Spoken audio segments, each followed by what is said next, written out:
1977, I made a documentary about the Rutles, the prefab four, Dirk, Nasty, Stig and Barry. It made quite a splash. Today, I'm here in Hollywood to take a look back at the Rutles, to look back on those mop-topping, foot-tapping, happy-go-lucky days of Rutlemania and ask the question, where are we today?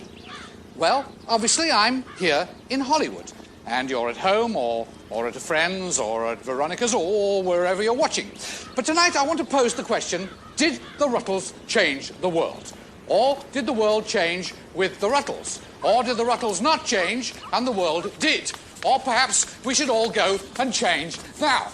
Tonight, I'm going to be asking deep and probing questions. I shall be using modern interview techniques to harass and badger people whose only fault was that they knew the Rutles. Indeed, I shall be making a documentary that will hopefully bring me a bloody Emmy. Oh, for heaven's sake, come back here! Every time I see you walk by, there's a certain look in your eye, and your smile says there's something that I should tell you. Every time we meet, we say hi. How's it going? Fine, we reply. But I wonder what would happen if I could tell you I love you. Yes, tonight we tell the Rutles story. The full... Oh, I'm sorry, lady. Yeah, I didn't... You better cut it. I'm sorry. No, seriously, we're just... This man right here? Yes, this man right here. You All right, crazy. ma'am. All right, What's he doing in calm down. All right, you. What's the story? Well, it all began in England in the 1950s. In the 1950s in England, popular music was very boring.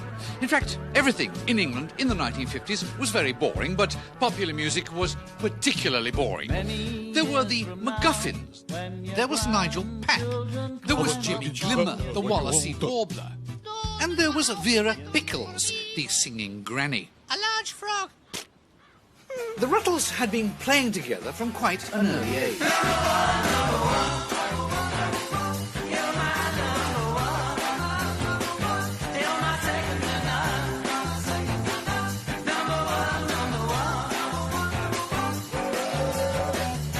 When they grew up, some people believe they changed the world.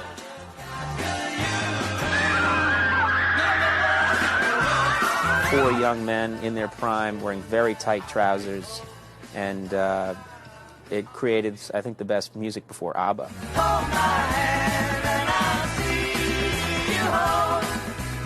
A lot of bands at the time were trying to sing like American boys, like American boy groups. The Rutles, I felt, were starting to sing like American girl groups. I feel good, I feel good, I feel bad, I feel bad, I feel happy, I feel sad, I feel sad. Am I in love? I must be in love. I must be in love. Doing my new album probably starting next week. I've been working very, very hard on the material for it. I'm probably writing better than I've ever written, and we're terribly excited. And who is your favourite Rutle? It's not about my album, this show. No, actually, this is about the Rutles. Ah.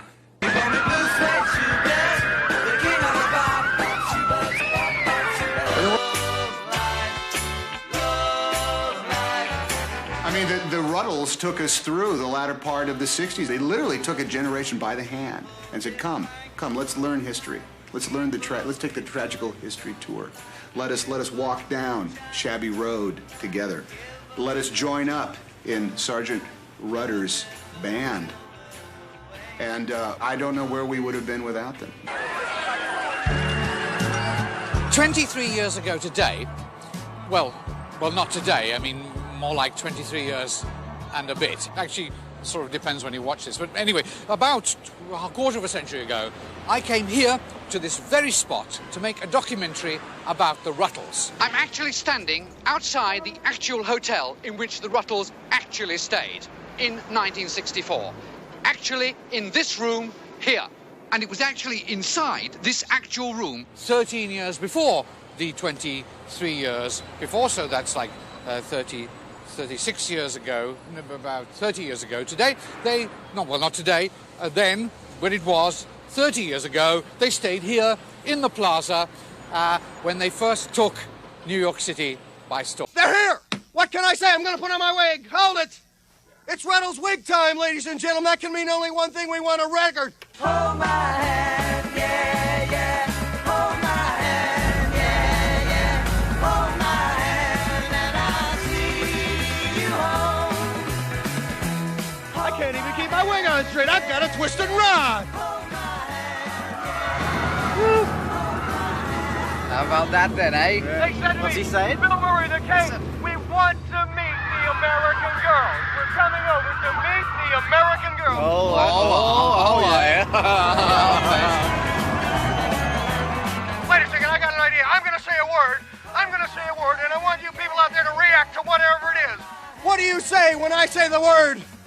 Dirk! Gotta go now, because I gotta sleep. Okay? I've always been a big fan of Dirks, and I always had kind of a crush on him. How about nasty? All right, the Rutles. What do you mean? What word could I possibly have forgotten? I said Dirk, I said nasty, and I said stink. You don't mean Barry, do you? You start off loving Barry, especially when you're young, because there's just something funny about him. You know, he was the funny drummer. Oh my God, Barry. Not a good-looking man, and yet the women were screaming. I think it's the kind of thing that rightfully should have been kept off the Ed Sullivan Show. Ladies and gentlemen, The Rutles, let's hear it, folks. Shoot me down in flames if I should tell a lie. Cross my heart, I promise that it's true. I've been in love so many times before, but never with a girl like you.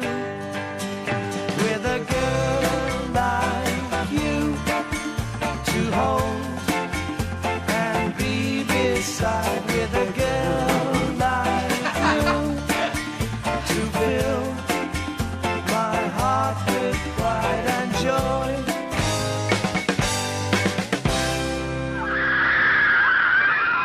But how did the Rutles get to number one?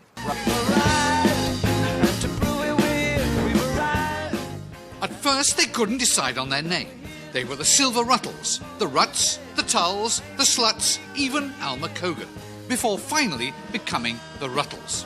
Ron Nasty, an ex-banjo player of no fixed ability, Dirk McQuickley, a left-footed guitarist, Stig O'Hara, a very thin man, and Barrington Womble, or as he was better known, Barry Wom. The Rutles were still very bad, and there was only one place they could play, and that was Hamburg. And that was Hamburg. And that was Hamburg. And it was here in Hamburg that the Rutles would discover leather, amphetamines, and shagging.